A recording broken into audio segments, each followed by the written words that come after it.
kita tak ada yang sempurna, kita serba lemah, kan? Jadi kalaupun kita tak terlibat dengan dosa yang zahir, tetapi mungkin sahaja kita terlibat dengan dosa yang batin, dosa perasaan hati, komplain, protes, dendam, hasad. Tuan-tuan, mungkin dengan rahmat Allah keaiban kita tu tertutup. Tetapi itu bukan tiket kita untuk menangguh-nangguhkan taubat. Ya. Maka kata Syekhuna radhiyallahu an, tuan-tuan, sesungguhnya pendakian ini sangat sukar sedangkan ia sangat penting. Jadi tuan-tuan, kita nak mendaki memang satu cabaran lah. Ada stamina, kena ada tenaga, kena ada semangat. Kalau tak, kita akan terhenti di pertengahan jalan, tak dapat kita mendaki dia. Pendakian ini tuan sukar. Nabi sebut al-aqabata, innal aqabata kaud. Perjalanan kita tuan-tuan susah.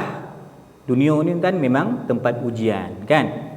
Tapi kalau kita tak mendaki, kita tak sampai, kan? Kalau kita tak beramal tuan-tuan, kita tak ada modal. Kalau kita tak mengaji, kita jahil. Maka sebab tu kita kena terus mendaki, walaupun kita ni tak kuat mana pun, ya. Maka hendaklah seorang hamba itu menempuhinya agar dia dapat mencapai ke tahap seterusnya di atas jalan ibadah menuju redha Allah Subhanahu wa taala. Jadi kita melangkah tuan-tuan, jangan tunggu pandai semua baru nak beramal. Jangan tunggu pandai semua dah alim baru nak beramal. Jangan tunggu. Walaupun tuan-tuan bab hukum hakam tajwid pun kita bukan menguasai sepenuhnya, tapi tetap kita kena mengaji. Walaupun tuan-tuan kita tak alim, kita bukan orang alim, tetapi kita tetap kena beramal ilmu yang telah kita pelajari. Jangan tunggu kita sihat sepenuhnya. Perlahan-perlahan kita mendaki tuan-tuan, ya. Itu taib. Kemudian kata Imamul Ghazali, hendaklah seseorang juga berwaspada daripada melengahkan taubat, kerana dosa itu permulaannya ialah membawa kepada kekerasan hati. Hati jadi koreh. Tuan-tuan, orang yang paling jauh dengan Tuhan siapa dia? Orang yang keras hati. Dia tak ada ihsan, tak ada simpati. Orang panggil hayya 'alas salah, hayya 'alal falah, dia buat pokak, tuan-tuan. Ini keras hati. Jadi dosa itu permulaannya apa? Akan membawa kita kepada keras hati. Kemudian kita biar, kita tangguh. Bila nak taubat? Tahun 1445. Sekarang hari ni berapa bulan? Muharram 15 tak? Ini boleh 15 Muharram baru pertengahan pertama, suku pertama bulan Muharram. Bila nak taubat? Tunggu dapat cucu esok. Bila nak sembahyang ni? Tunggu pencen. Tuan-tuan, tak ada tu dah. Itu telah melambangkan tuan-tuan kita membiarkan hati kita terus keras. Kan, itu starting dia, permulaan dia. Kemudian menjadi racun yang membinasakan jiwa kita. Kalau kita biarkan tuan-tuan, kita layan dia, malas kita layan kealpaan kita tuan-tuan, kelekaan kita, maka dia boleh merosakkan hati kita, jiwa kita. Maka hati kita akan matilah. Ini senjata yang paling kuat yang digunakan oleh syaitan, apa tuan? Taswif. Taswif ni apa? Senjata menangguh-nangguhkan. Nantilah dulu, esoklah buat, kau muda lagi, engkau punya penyakit belum 3 serangkai, baru 2 tu dah, kan. Dia pujuk rayu kita tuan supaya menangguh-nangguhkan taubat, supaya jangan beramal. Ini memang peranan syaitan yang cukup, senjata yang dia berjaya gunakan untuk melekakan kita. Maka sebab itu tuan-tuan, Imam Ghazali ajar kita permulaannya memanglah suatu dosa, tetapi jika tidak ditaubat maka boleh membawa kepada kufur nikmat, bahkan na'udzubillahi min dzalik tuan-tuan, akhir sekali daripada kufur nikmat boleh bawa kepada kufur agama. Saya ada sebutkan kufur ada 2 jenis. Satu kufur nikmah, yang kedua kufur millah. Apa kufur nikmat? Kufur nikmat ni macam mana lah? Mata dia tak nak tengok Quran, kan? Mata dia tak nak tengok jalan yang baik. Mulut ada cakap benda bukan-bukan. Itu kufur nikmat lah. Tuan-tuan, duit ada belanja bukan-bukan. Aku kufur nikmat. Kufur yang kita biasa ni, kita buat dah manjur bona selesa tuan-tuan dengan kufur nikmat. last nanti dia akan jadi kepada kufur millah, kufur agama, maknanya murtad. Boleh membawa kepada murtad tuan-tuan, ya, dan dia akan binasa bersama orang binasa. Sebab cerita yang masyhur Bal'am bin Ba'ura. Siapa Bal'am bin Ba'ura? Tuan-tuan, Bal'am bin Ba'ura ni dia, kita katakan bahawa antara orang yang mencapai status maqam kewalian. Bal'am bin Ba'ura ni cerita Bani Israel lah, kita ambil pengajaran tuan-tuan. Ya, Ustaz Bal'am ni tuan-tuan, Kiai Bal'am ni tuan-tuan, dia memang antara orang di zaman itu yang mengetahui Ismullahil A'zam, nama Allah yang paling agung yang mana tuan-tuan. Dalam 99 yang kita tahu itulah, apakah Al-Wadud, apakah An-Nafi', ataupun Al-Latif, ataupun Ya Dzal Jalali wal Ikram, ataupun Al-Hayyul Qayyum, yang mana Ismullahil A'zam? Jawapannya kita tak tahu. Nama Allah tuan-tuan banyak kan, Asmaul Husna, nama-nama Allah yang agung kan, yang kita tahu basic 99. Walaupun kita faham bukan 99, ada nama yang kita tak tahu nama Allah. Ada nama tu Allah bagi kepada khawas, insan pilihan dia saja, tapi bukanlah kita kata Kak Ayah Pin ko, apa lagi, Cikgu Kahar ko. Baru ni Negeri Sembilan kita tutup pusat pengamalan satu tarikat di Labu. Tutup tuan-tuan, walaupun dia asalnya berdaftar dengan tarikat Jalsatul Sufiyah Jabatan Mufti, tapi dilihat menyeleweng. Dia lekor cerita Imam Mahdi dengan cerita Dajjal dia. Dia ramalkan hari Arafah baru ni ada sesuatu yang pelik berlaku. Dia pesan kepada murid dia yang buat haji dengan dia baru ni, buat umrah, jangan turun ziarah makam Nabi, jangan pergi berjemaah. Apa barangnya tarikat ke bawah ni? Tarikat apa macam ni? Maka Jabatan Mufti tuan-tuan, pihak Datuk Mufti tegas tutup pusat pengamalan tersebut, kena buat siasatan. Kalau didapati bersalah menyeleweng daripada manhaj tarikat yang seiring dengan ahli sunnah wal jamaah, maka pengamal ataupun syekh khalifah tarikat tersebut akan dikenakan tindakan. Okey, kembali tuan-tuan, cerita siapa tadi? Bal'am bin Ba'ura. Bal'am ini tuan-tuan, dia ni wali. Tak macam kita tuan-tuan, kita makan banyak, tidur banyak kita ni tuan-tuan. Dia ni asal dia orang baik, kuat beramal. Bal'am bin Ba'ura tuan-tuan, tetapi akhirnya beliau rosak, binasa tuan-tuan, bersama-sama dengan orang binasa. Bal'am bin Ba'ura tuan-tuan dikatakan sampai peringkat karamah dia tuan-tuan, ni zaman Bani Israel, zaman Nabi Musa alaihi salam. Tuan-tuan, dia ni Bal'am bin Ba'ura ni sampai peringkat karamah dia boleh lihat arash Allah. Melihat arash ni maknanya satu benda yang hebat lah, karamah yang hebat lah. Kerana kalau berlaku tuan-tuan di zaman sahabat Nabi, adalah tuan-tuan Harithah bin Malik, tu ada. Dia kata Rasulullah esok macam dapat melihat arash. Saya pagi ni gembira bona sampai kepada hakikat keimanan. Kata Harithah bin Malik, sahabat Nabi radhiyallahu an, dia kata saya nampak ahli syurga yang sedang berkunjung, berziarah sesama mereka, dan Rasulullah saya nampak ahli neraka sedang meraung, diseksa. Ini kenyataan seorang sahabat Nabi yang namanya Harithah bin Malik radhiyallahu an. Maka Nabi kata, arafta falzam, wahai Harithah, kau dah sampai maqam makrifah. Ni kalau kita nak cerita tentang makrifah, tasawuf ni kita belajar tuan-tuan nak sampai kepada maqam makrifah lah. Tapi makrifah kita, hakikat kita, tarikat kita mesti selari dengan syariat, kan tuan-tuan? Maknanya saya nak kaitkan dulu, Sayyidina Harithah pernah dikatakan melihat arash, Nabi tidak menafikan perkara itu. Ada kalangan orang yang Allah pilih, dia dapatlah tengok tuan-tuan. Tetapi kita pada hari ini orang yang mendakwa ramai, tahu tak? Dakwa dia Imam Mahdi. Kalau dulu Arkam orang Pilin tuan-tuan, orang Pilin, orang Bau, almarhum tuan-tuan Ustaz Asy'ari Muhammad ni orang Bau, orang Pilin, dikuburkan di Pilin, balik kampung dia lah. Makin dia orang lah geng-geng Arkam ni lah. Minta maaf kalau ada ex Arkam, saya sebut fakta dia.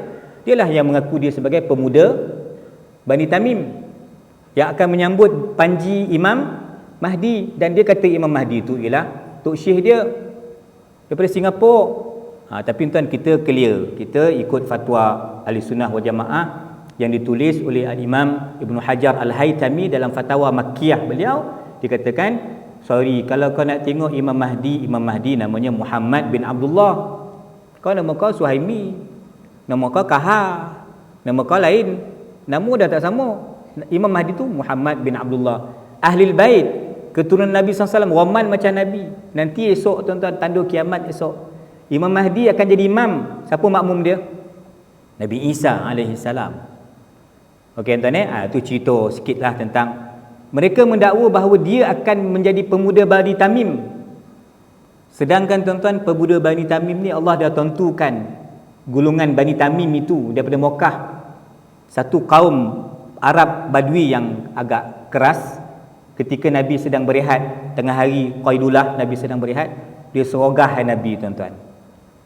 Ini tuan-tuan baca surah Al-Hujurat, cerita tentang pemuda Bani Tamim. Nabi kata, kalaulah tidak kerana dia orang ini, kaum ini yang bantu Imam Mahdi esok, aku dah sumpah laknat dah diorang ni. Tapi kerana mereka ni Bani Tamim, tuan-tuan, yang kasar, tetapi mereka lah, keturunan mereka lah yang akan membantu Imam Mahdi nanti, maka Nabi sabar. Nabi kata, inilah kumpulan Bani Tamim yang akan membantu perjuangan Imam Mahdi. Kembali tuan-tuan, ya, cerita apa tadi? Melihat Arash. Bal'am tuan-tuan, seorang wali di zaman Nabi Musa tuan, dia boleh melihat Arash. Dan dikatakan ayat Quran, watlu alaihim naba'al ladzi atainahu ayatina, itu juga sebagian ulama tafsir menceritakan tentang beliau. Student dia tuan-tuan, Bal'am bin Ba'ura, student dia tuan ada 12,000 orang. Kita punya student ni berapa ribu ni agak ni? 1,200 tak sampai. 120 ada ke 120? Macam nak penuh ni, boleh campur online. Tolak yang lolap, tinggal 20 orang balik semula. Murid kita tak ramai. Kan? 20 orang yang faham, 2 orang, jadilah. 2 orang yang faham, yang beramal, seorang. Bolehlah tu, jadilah. Dia murid dia tuan-tuan berapa? 12,000. Artinya dia memang mempunyai pengaruh yang kuat tuan-tuan. Tetapi kerana Bal'am bin Ba'ura tuan terpedaya dengan ilmunya. Nampak tak? Dengan kealiman dia, dengan keilmuan dia, maka dia terperangkap tuan-tuan. Maka ini dipanggil apa? Kalau orang tu kayu, bisnes meletup semua, zakat lagi tak nak bayar. Bayar lembaga hasil dia, takut kena tangkap. Zakat dia tak bayar. Sedekah, takkan ada lah nak sedekah dia. Duit banyak, kayu gilo, semayang tak ada. Makin bangga dengan maksiat, duit banyak tuan-tuan, kayu gilo lah kita sebut.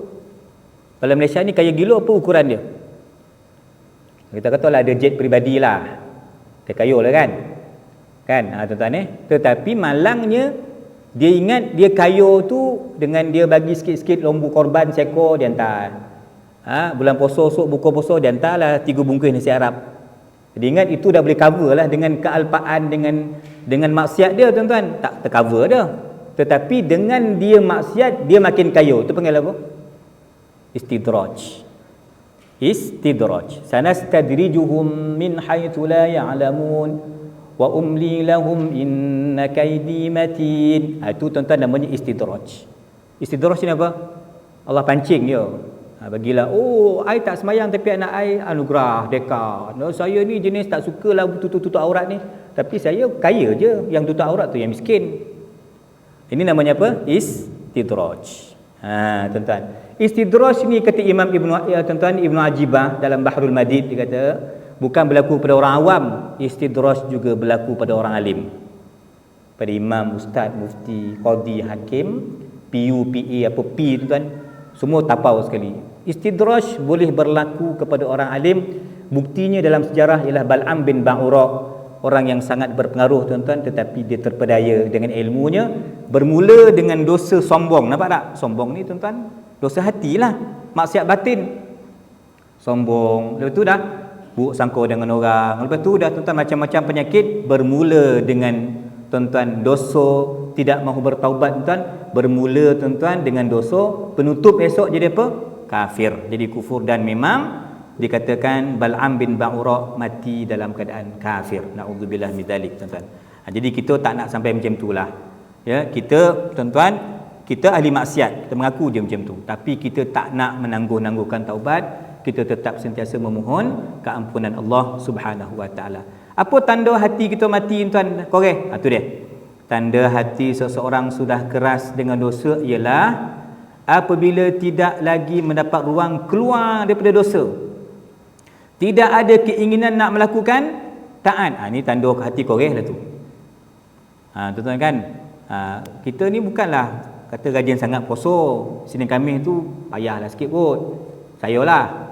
Tapi kurang-kurang hari Ashura bolehlah puasa sehari, dapatlah pengampunan dosa setahun, bolehlah kan. Nak kata puasa Tasu'a hari tahun ni jatuh hari apa?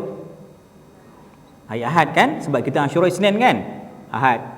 Yang terror sikit, yang ada sikit, dia puasalah 2 hari, 9 dengan 10 Muharram. Jadilah, jangan tak ada langsung tuan-tuan.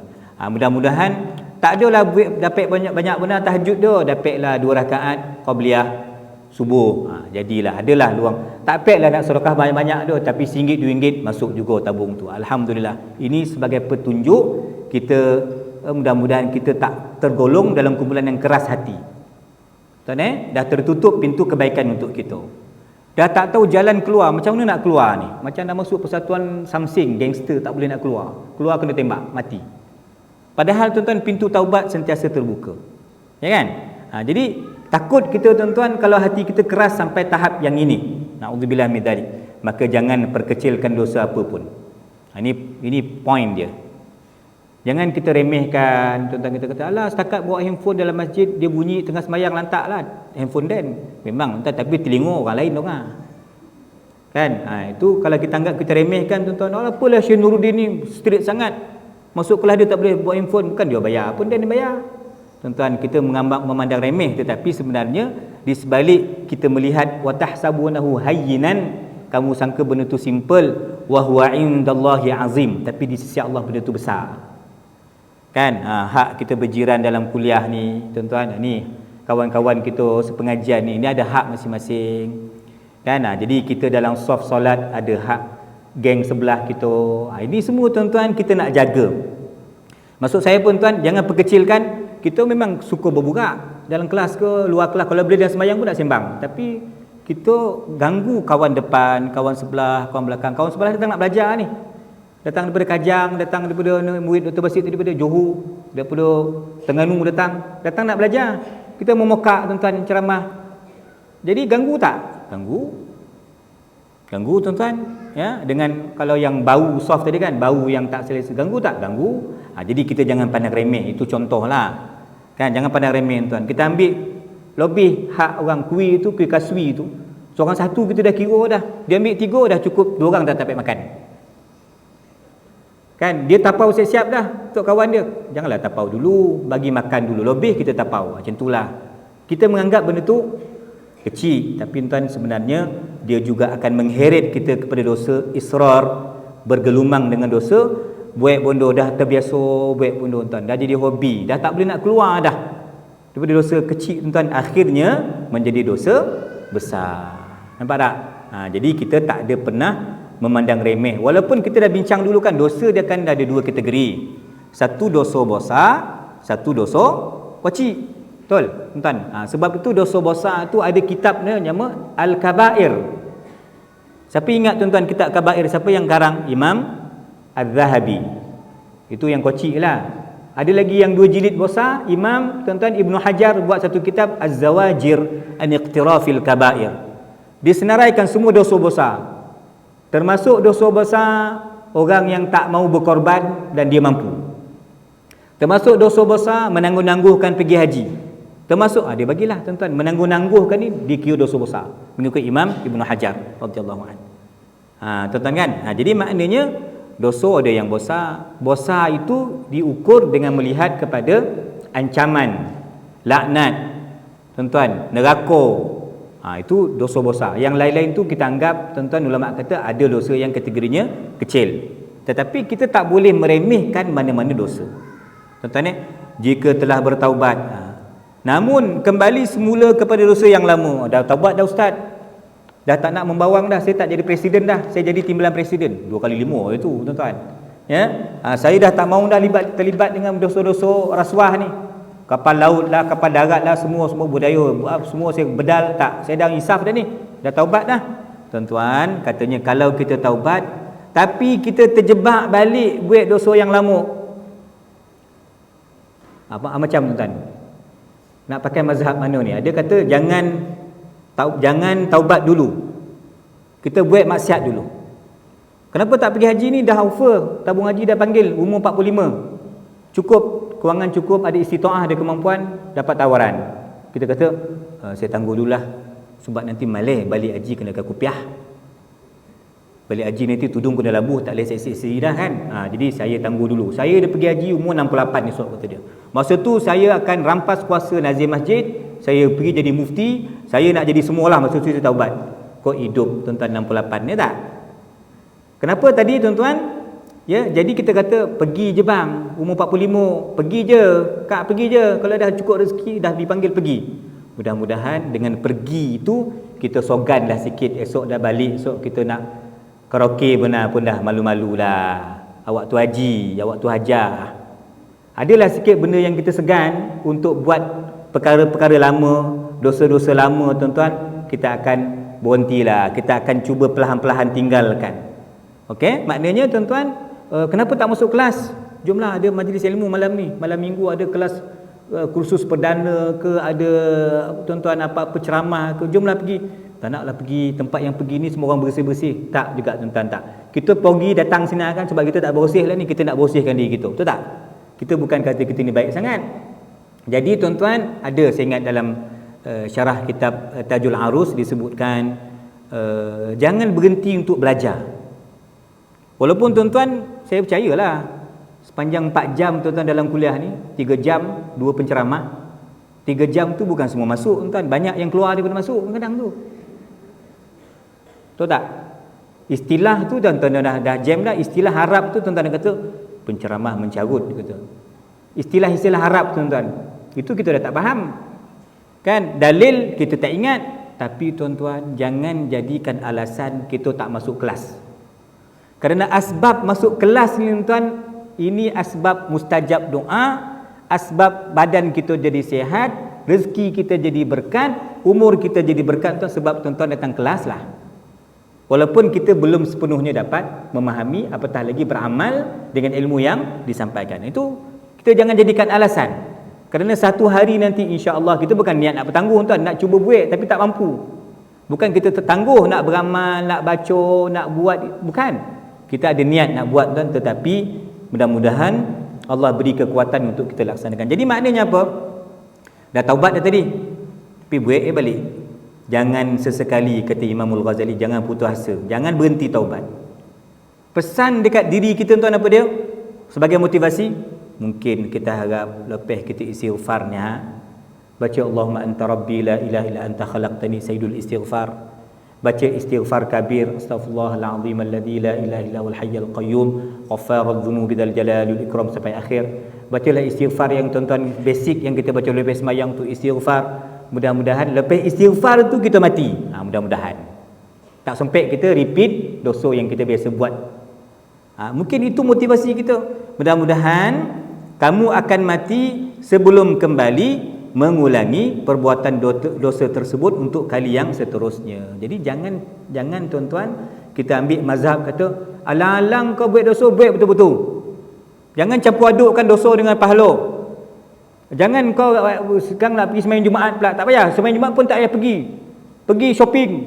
Yang lelaki tuan, tak, kita mana yang mampu kita buatlah berperingkat. Maksud saya tuan-tuan, jangan sebab kita tak boleh buat semua, jangan tinggal semua. Itu maknanya ma la yudraku kulluhu la yudraku julluh. Itu kaedah.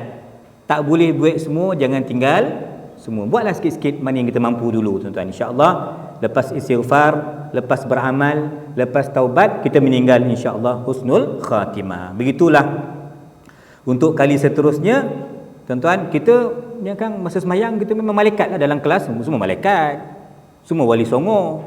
Keluar kan tuan dah wali sengit jadi kan dah. Macam mereng dia. Itu memang tuan-tuan, realiti ni bukan berlaku kepada kita yo.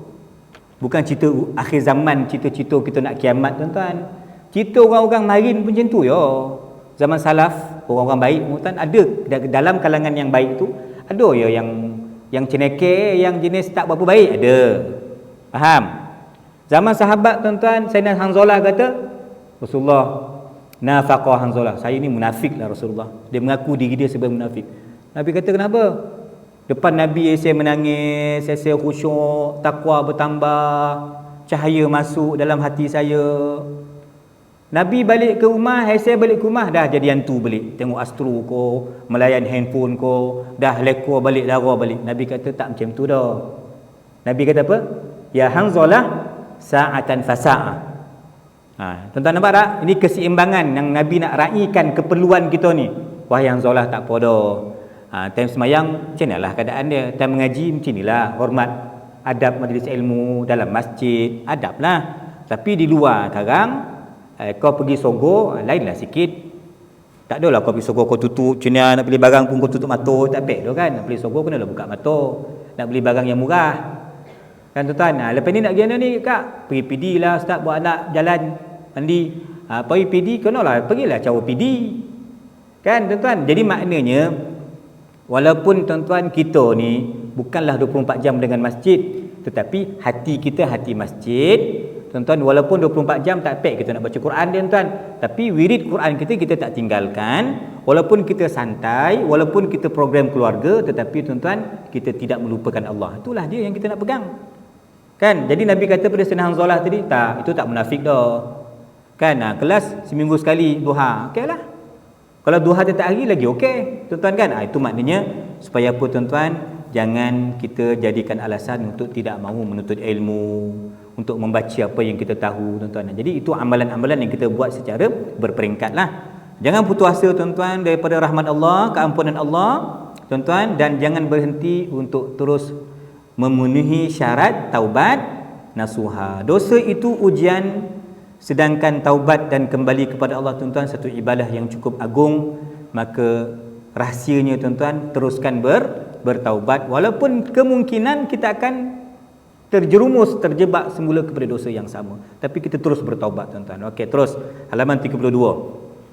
Allah Subhanahu wa taala berfirman, A'udzubillahi minasyaitonirrajim.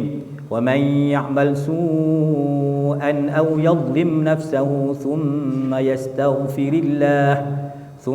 yastaghfirillah yajidillaha ghafurar rahima.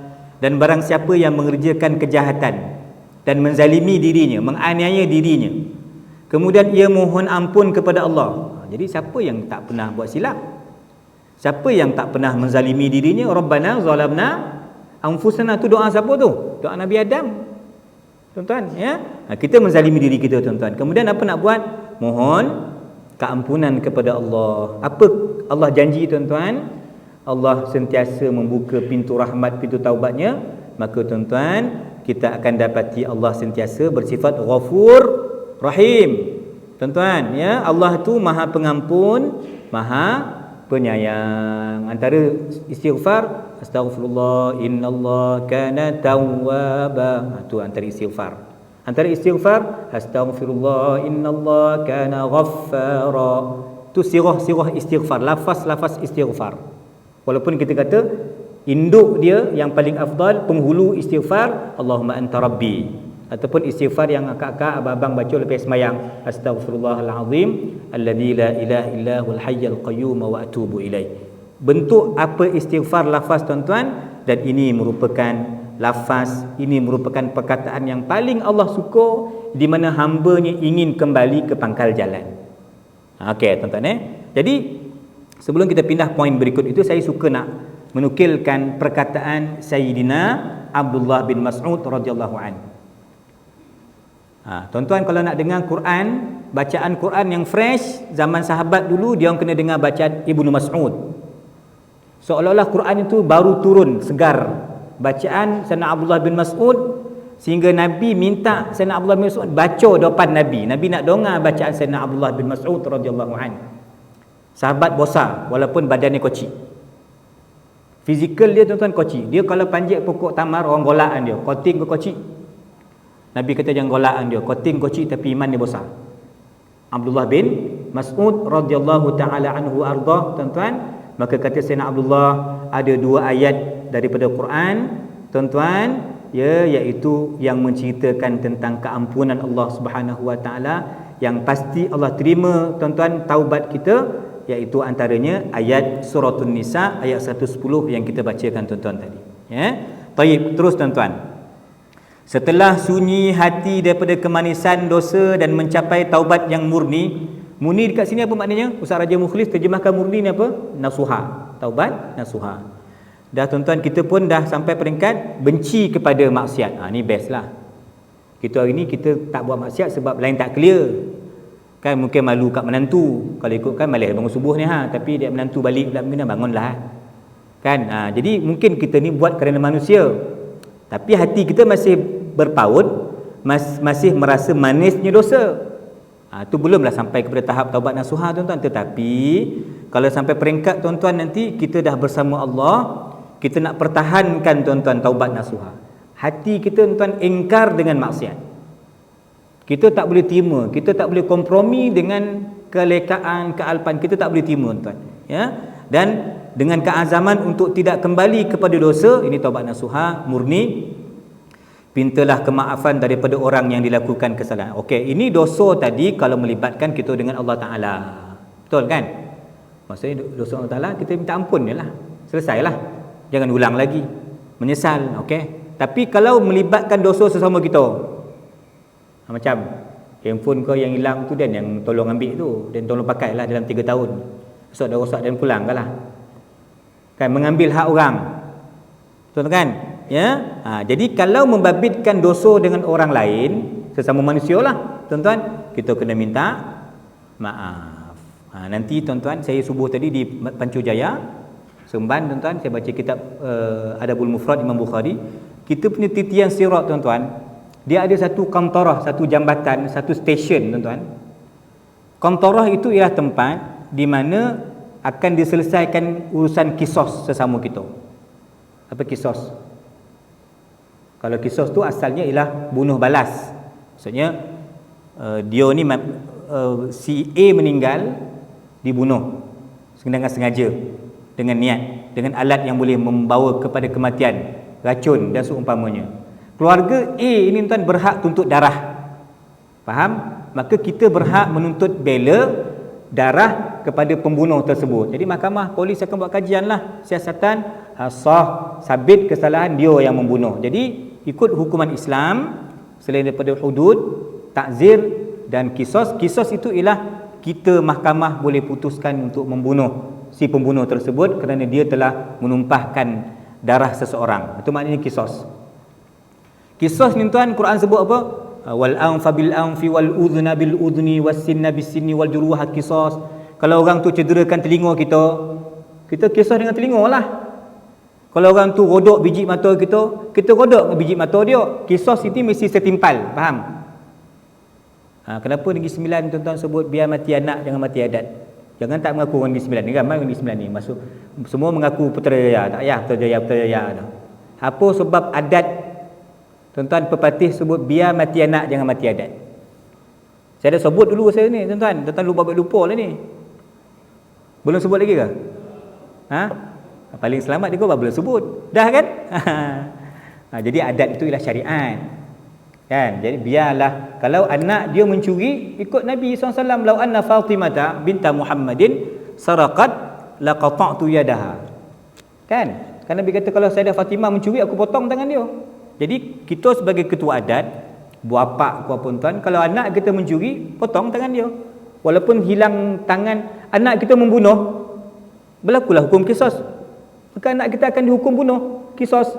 Itu maksud prinsip asal adat pepatih. Biar mati anak, jangan mati syariat. Itu maksud dia tuan-tuan. Okey, kembali. Kisos tuan-tuan, kita cerita sikit bab kisos Maka kisos di antara kantorah itu, jambatan itu tuan-tuan, kambing ni dia ada tanduk. Kambing member dia tu tak ada tanduk. Yang ada tanduk ni samsing lah sikit, dia tanduk kambing yang tak ada tanduk ni. Tuan-tuan, sebelum binatang esok jadi tanah, orang kafir kata apa? Wa yaqulul kafiru ya laitani kuntu turaba. Orang kafir kata alangkah baiknya kita ni jadi tanah, dia tak jadi orang. Dan menyesalkan dah jadi ahli neraka kan tuan-tuan. Maka binatang itu tuan, sebelum dijadikan debu tanah, mereka akan berlaku kisos juga sesama binatang. Maknanya tadi Yang kena tanduk ni tuan, Allah tumbuhkan tanduk untuk dia. Dia pula tanduk binatang yang tanduk dia dulu kat dunia. Itu sesama binatang. Sesama kita, lagilah tuan-tuan, kita viralkan benda yang tak tahu ujung pangkal kita fitnah jiran kita kelepet tanah anak saudara kita.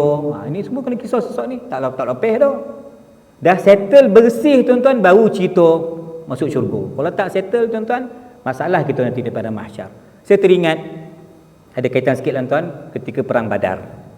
Nabi SAW sedang meluruskan dia ada perbarisan lah, kawat. Pagi tuan-tuan latihan. Nabi luruskan saf tentera Badar tuan-tuan. Nabi bawa satu botol, satu cawan. Jadi terodok satu perut tuan-tuan, sahabat yang perang Badar ni, ada seorang tu dia tak ikut barisan, botol itu terkena perut sahabat ni. Sahabat ni namanya apa? Sawad bin Ghaziyah. Bulan depan nak tanya tuan-tuan. Bulan depan tanya dah terbalik dah nama tu. Tulis elok-elok dalam kitab tuan-tuan tu. Saidina Sawad bin Ghaziyah. Sawad bin Ghaziyah tuan, dia tak adalah setop sahabat-sahabat yang lain tu kan. Sayyidina Anas, Sayyidina Ibnu Mas'ud, Ibnu Abbas, Ibnu Umar, Ibnu Amr al-As, tak adalah top macam tu. Tapi dia ni terlibat dalam perang Badar. Apa tuan-tuan? Nabi pegang botol tu nak luruskan perbarisan, terkono perut Sayyidina Sawad bin Ghaziyah radhiyallahu anhu. Rasulullah kata Sawad, saya nak kisah kan, cerita kisah ni kan. Saya perlu kisah. Kenapa? Tadi masa Nabi lalu tadi, Nabi pegang botol tu kono ke perut saya. Sakit tu dia. Nak kisah. Nabi kata okey, kisah boleh. Rasulullah buka baju. Tadi saya tak pakai baju. Okey, buka. Apa yang berlaku tuan-tuan? Dia cium perut Nabi. Dia buka tu bukan nak cucuk Nabi, dia dapat cium perut Nabi. Nabi kata, apa hal kau cium perut dia ni? Dia nak jasad saya dapat menyentuh jasad Nabi Muhammad sallallahu alaihi wasallam. Tuan-tuan jangan buat dekat imam masjid tuan-tuan pula. Orang perut juga apa tangan itu tak ada dah. Ini cerita Nabi sahaja. Jadi maknanya ada kaitan dengan kisos. Takkanlah sahabat ni teruk benar. Orang kafir je boleh cederakan Nabi tuan-tuan. Dia sahabat yang ikut perang Badar, tapi dia gunakan tiket kisos untuk dia mencium perut Sayyidina Rasulullah sallallahu alaihi wasallam. Tuan-tuan sekalian, maka kita kena hati-hati jangan sampai kita menganiaya orang lain. Itu zalim. Tuan kalau kita dah zalim kat orang, apa kita nak buat? Pergi minta maaf. Apatah lagi yang kita zalimi tu mak kita sendiri, lagi payah kita masuk syurga. Apatah tuan-tuan kita zalimi abah kita, lagi susah masuk syurga tuan-tuan. Walaupun sembahyang tahajud 14 rakaat, walaupun tuan-tuan duha tadi 8, dengan abah-abah kita pun kita kantoi, memang tak ada harapan lah. Apatah lagi guru kita, guru itu abah rohani kita. Ayah kita tu tuan-tuan, ayah genetik kita, itu Imam Ghazali punya falsafah. Ayah kita yang binti tuan, itu ayah kandung kita, genetik yang melahirkan kita. Tapi yang mendidik hati kerohanian kita apa? Guru kita. Guru tarikat kita tuan-tuan, kita lawan dia, kita biadab dengan dia tuan-tuan. Itu memang tak ke mana lah tu. Maka sebab itu tuan-tuan kena minta maaf. Ya, kena minta maaf tuan-tuan. Kalau membabitkan apa dia, barang kita dah curi barang dia, sekarang kita ada insaf. Dulu duit kau yang hilang tu, yang scammer tu akulah sebenarnya scammer, aku persatuan scammer. Kau ambil duit kau kan banyak pun 30,000 je kan, boleh lah tu. Kau nak ganti balik. Tuan-tuan, kalau membabitkan barang, pulangkan barang dia tuan-tuan. Dah rosak ganti, hilang ganti. Sama juga kakak abang-abang, jangan terlepas pandang zakat kita ni. Zakat kalau tak bayar tuan, kalau cukup syarat haul nisab, kena qada. Macam mana wajib qada solat, kita juga kena qada zakat. Macam mana kita qada puasa tuan-tuan, kita juga kena qada zakat. Ini supaya saya nak ingatkan, kalau ada waris kita yang meninggal, cek juga tuan-tuan, zakat dia ada tak sangkut setahun kau. Dia sakit ustaz, terlantar. Setahun terlantar, tapi gaji dia jalan. Tuan-tuan, contohnya dia ada sewa rumah, dia ada kebun, income dia masuk, dia sakit. Artinya kira-kira tuan-tuan cukup haul. Haul setahun berapa tuan sekarang? Lebih kurang 20,000 bang. Setahun, tak berusik. Kalau 20,000, duit dia memang tak berusik lah 20,000 tu. Dia pada start dia sakit bulan Mac sampai Mac tahun depan kalau kita kira Masihi. Kalau tuan-tuan nak kira bulan Hijrah, Ramadan ke Syawal, kita kisahlah. Cukup matang setahun, haul Dia meninggal contoh. Cek, tanya waris, zakat bayar tak? Kalau dia tak bayar, dalam akaun dia memang ada amount yang sekurang-kurang tadi 20k tak berusik, tak pakai, maka wajib keluarkan zakat untuk si mati. Tu settlekan dulu. Zakat dia dah pergi haji belum? Buat badal haji, tuan-tuan. Itu yang kita kena settlekan. Puasa dia macam mana? Kita nak qada sesama kita ke gantikan puasa dia, ataupun kita nak bayar fidyah pun boleh. Yang tak boleh ganti hanyalah solat. Faham tuan-tuan Okey, baik. Jadi maknanya kalau membabitkan hak orang lain, minta maaf, pulangkan hak dia. Kemudian kata beliau, kata Imamul Ghazali, menunaikan semula, yakni qada, ketaatan dan kewajipan yang telah ditinggalkan. Jadi jangan pandang ringan tuan-tuan bab qada ni Jangan pandang ringan. Sebab tu tanda orang ikut nafsu, tuan-tuan, ialah dia memburu yang sunat, dia meninggalkan yang wajib. Kan memang kita sembahyang sunat banyak ni, tapi rupanya kita punya masa zaman universiti dulu, zaman sekolah dulu, dah dewasa, kita sembahyang pun depan mak, takut mak bising. Anak kita pula mewarisi pegangan kita bising baru sembahyang, kita tak bising dia pun ikut kita dulu magin. Tuan-tuan, jadi ingat tuan-tuan, qada ni jangan kita ambil ringan. Yang qada kena buat tuan-tuan. Dia umpama qada itu modal, sunat itu untung. Tuan-tuan tak boleh dapat untung kalau tak pulang modal. Faham kaedah dia? Kita tak dapat untung kalau modal kita tak dapat pulang. Jadi modal kita ialah yang wajib tadi itu. Jadi kalau ada kewajipan yang pernah kita tinggalkan secara beransur-ansur, tuan-tuan, qadakan, ulang ataupun lakukan solat tersebut. Okey, doa taubat. Tuan-tuan okey. Tuan-tuan, kita baca sama-samalah. Tuan-tuan Imamul Ghazali radhiyallahu an menyebut sebuah doa taubat. Saya baca, tuan-tuan ikut Bismillahirrahmanirrahim. Ilahi abduka al-abiqu raja'a ila babika. Jemaah haji yang lelaki kuat sikit talbiyah, jangan wanita aja. Abduka al-mudhnibu ataka bil udhri fa'fu anni biwuddik wa taqabbal minni bifadlik wanzur ilayya birahmatik. Allahumma ighfirli ma salafa minadh-dhunub wa'simni. Yang tu betul kan?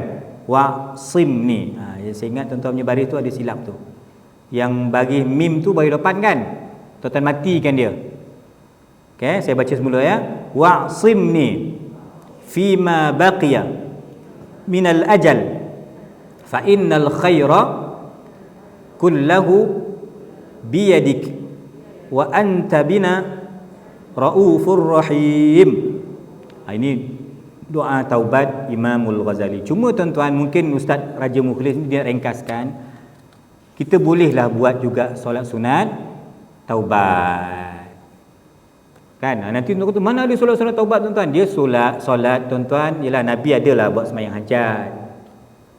Jadi kita tak apalah, kita niat sembahyang sunat taubat. Kita standard tuan-tuan sembahyang sunat buat 2 rakaat. Yang tak nak istighfar ni tuan-tuan, yang tak mau istighfar, yang tak mau solat sunat taubat ni, dia perasan dia macam Nabi maksum. Yang tak ada dosa ni tuan-tuan, Nabi Tadi Bal'am bin Ba'ura tuan-tuan pun habis dia, rasa diri dah sempurna. Kan? Satu lagi tuan-tuan yang tahu tentang Ismullahil A'zam zaman Bani Israel dulu, ialah ini yang betul-betul elok, zaman Nabi Sulaiman. Siapa nama dia? Asif bin Barkhia. Ini bagus, wali yang soleh, yang kekal istiqamah dengan maqam kewalian dia. Ini Asif bin Barkhia. Tuan-tuan kan? Jadi maknanya kita pun, saya cakap di saya lah ni kan, sekali-sekala pun tuan-tuan, seminggu sekali kena buat sembahyang sunat taubat ni. Kita zahirkan kelemahan kita, kealpaan kita. Janganlah tunggu jom sembahyang hajat dengan taubat, anak ambil SPM. Masa itulah buat sembahyang hajat. Masa itulah heboh bawa air Yasin tuan-tuan sampai 5 galen kita bawakan. Masa itulah nak jumpa ustaz imam. Janganlah macam tu nak kan. Jadi kita tuan-tuan boleh ikut tuan-tuan amalan-amalan para ulama. Antaranya dicadangkan kepada kita sebelum baca doa ni tuan-tuan, iaitu kita menyempurnakan solat sunat taubat. Pilihannya boleh buat 2 rakaat, boleh sahaja tuan-tuan buat 4 rakaat. Jadi 2 salam lah, senang kan. Surah tak hafal lah ustaz, apa yang tak hafal qul ya dengan qul huwallah. Itu je standard semua sunat tuan-tuan. Kan kalau tak hafal banyak-banyak, tak payah poning-poning dah. Qul ya qul huwallah, itu pun dah memadai tuan-tuan. Itu pun dah menepati sunnah Nabi sallallahu alaihi wasallam. Okey. Tapi tuan-tuan, elok juga di dalam syarah ni disebutkan, ya tuan-tuan, dalam Sirajul Talibin, elok juga kita mandi. Tuan-tuan mandi tu, mandi kan kita nak bersihkan diri, mandi sunat raya, mandi sunat hari Jumaat. Kita mandi wajib tuan-tuan untuk perempuan yang bersih daripada haid dia, nifas dia dan semua. Jadi kita mandi ni niat mandi sunat lah, mandi bersihkan diri. Kan mandi kan bersihkan daki, kotoran, bau yang tak senang tuan-tuan, kata elok kan? Elok juga tuan-tuan kita mandi, niat mandi taubat. Kan? Sembahyang sunat tuan-tuan, kemudian kita bacalah doa ni tadi. Dan jangan lupa tuan-tuan, antara cadangan tuan-tuan Imamul Ghazali, ya, dia nanti diminta juga kita tuan-tuan, dalam pada kita bertaubat, kita mohon keampunan kepada Allah, kita berdoa dan merintih kepada Allah, kita juga tuan-tuan dalam waktu yang sama tidak meninggalkan selawat dan salam ke atas junjungan Nabi Muhammad sallallahu alaihi wasallam. Masuklah sekali kan. Sebab tu senang tuan-tuan, kita ni dalam doa kita tu kan dah ada alhamdulillahirabbil alamin, puji Allah. Wassalatu wassalamu ala asyrafil anbiya'i wal mursalin, kan ada selawat tu. Ada selawat dah. Penutup pun tuan-tuan selawatlah. Rabbana atina, kemudian wassallallahu ala sayyidina Muhammad wa ala alihi wa sahbihi wasallam. Jadi kita buka dengan tutup dengan selawat Nabi sallallahu alaihi wasallam. Ini satu amalan yang cukup bagus. Tuan-tuan, saya ulang balik Jadi kita tuan-tuan untuk taubat, istighfar itu asas. Menyesal itu asas. Meninggalkan dosa itu asas tuan-tuan, tetapi sekali-sekala saya katakan tadi tuan, kita nak juga mandi hari Jumaat ke mandi apa, tuan niatkan sekali mandi tuan-tuan, supaya apa yang tak kena dengan kita ni, apa yang maksiat kita ni, Allah bagi kita kekuatan untuk tinggalkan, ketagih dengan maksiat, dengan dosa tuan-tuan. Minta Allah bagi kita kekuatan lah. Kita tak kuat mana tuan, iman kita ni goyang, turun naik. Tapi Allah yang bagi kita kekuatan, mandi, sembahyang sunat taubat, kemudian kita susuli dengan istighfar, dan kemudian tuan-tuan kita bacalah doa-doa yang kita hafal. Tuan-tuan pegang je kitab ni tuan, bacalah lepas sembahyang tu. Yang penting tuan-tuan jangan nak ngada-ngada nak buat live pula. Kan tuan-tuan, ini taubat ai, tak payah nak ai dah tuan-tuan. Taubat seorang-seorang je, tak payah cerita-cerita kat dalam TV dalam apa dah. Itu taubat kita tuan-tuan. Ini terjemahan doa Imam Ghazali apa? Ya Tuhanku, hamba-Mu yang mengembara pulang kepada pintu-Mu. Abiq itu ialah hamba-Mu yang lari sebenarnya. Ialah mengembara tu dia keluar kampung kan, dia kena balik ke kampung halaman kan. Abiq ni tuan-tuan kita nyama hamba yang lari daripada tuan. Hamba yang lari daripada tuan samalah dosa macam isteri yang nusyus pada suami. Itu maksud lari. Tuan-tuan kan? Ya Allah, hamba-Mu yang degil ini tak balik kepada pintu-Mu ya Allah. Ya Allah, hamba-Mu yang berdosa datang kepadamu minta ampun ya Allah, maka ampunkan aku, maafkan aku. Maka di sini tuan ada kalimah fa'fu anni. Antara keampunan Allah tuan ialah al-afu. Allahumma innaka, Ramadan baca, lepas Ramadan pun boleh bacalah afuun. Al-afu tuan-tuan nama Allah. Beza al-afu dengan al-ghafur, kata ulama, al-afu tu di-delete, padam habis. Kan? Tuan-tuan, jadi fa'fu anni, ya Allah ampunkan dosaku ya Allah, biwuddika. Antara nama Allah wuddika tu apa? Nama Allah Al-Wadud. Al-Wadud ni tuan-tuan, kalau nak jadikan amalan, baca 20 kali. Apa amalan mengikat kasih sayang lah keluarga kan, baca ya Wadud, ya Wadud. Alah tuan-tuan, tak sampai seminit 20 kali. Ya Wadud, ya Wadud, ya Wadud, ya Wadud, baca. Kan, kalau nak baca 20, saya ni tarikat saya lah, guru saya ajar 20 kali. Kalau nak manfaat ilmu, pengalaman, baca ya Nafi' 22 kali. Ini bilangan tu pengalaman, tak mesti ikut. Yang penting zikir tu yang penting, sebut nama Allah tu yang penting tuan. Ya Nafi', ya Wadud, ya Allah biwuddika, dengan keampunanmu, dengan kasih sayangmu, terimalah aku dengan anugerahmu ya Allah. Pandanglah aku dengan pandangan rahmat Allah. Kalau pandang dengan perangai kita tuan, memang jahanam gitu ni. Dalam semayang pun leko, dalam masjid pun tak ada adab, apatah lagi kat luar masjid, apatah lagi luar semayang. kalau dipandang dengan perangai kita tuan, memang habis lah kita kiamat dah ni. Tapi Allah pandang kita dengan sifat rahmat Allah Ta'ala. Ya Tuhanku, ampunilah dosa apa yang berlalu daripada dosa-dosa, dan peliharalah aku daripada apa yang masih tersisa daripada tempoh usiaku. Ni penting tuan-tuan. Kan saya baru ni aksiden. Kereta memang jahanam. Orang kata kalau tengok kereta tu tuan ni matilah. Tapi tuan-tuan, berkatlah doa-doa murid kita, orang-orang doakan kita, bolehlah. Saya aksiden Selasa malam Rabu lepas kuliah maghrib, nak balik rumah lepas isyak. Kan dengan kawan lah, dia menonong keluar tuan, memang kena langgar lah, kereta laju. Ikut kereta tu tuan-tuan, kereta kena langgar tu memang insya-Allah tuan dalam kereta pun jahanam. Tapi takdir Allah Ta'ala, kasih sayang Allah Ta'ala masih bagi saya peluang untuk hidup, alhamdulillah. Kalau tengok kereta tu memang teruk tuan-tuan. Okey, tengok kereta memang teruk lah. Tetapi kita minta dengan kasih sayang Allah, ya, yang baki umur kita ni tak tahu berapa hari lagi ni kan. Yang baki ni tuan minta adalah nilai tambah, adalah kebaikan tuan-tuan, untuk kita menyediakan bekalan kita menuju Allah Subhanahu Wa Taala. Demi sesungguhnya kebaikan itu seluruhnya dalam kekuasaan Allah, sedang Engkau ya Allah Maha Pengasih lagi Maha Penyayang kepada kami.